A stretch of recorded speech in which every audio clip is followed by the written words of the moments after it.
Okay, so I'm just going to record myself playing this song, Chipembere. It translates in Shona to Rhinocerous. And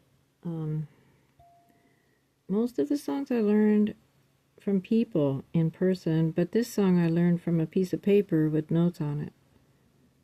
And it was real hard for me to do that. It took a long time.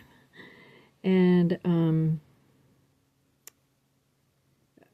I got the basic down, but then I haven't played anything in variation because I find it rather lonely to learn a song for the mechanics of it, but then not to have somebody, if you have small questions or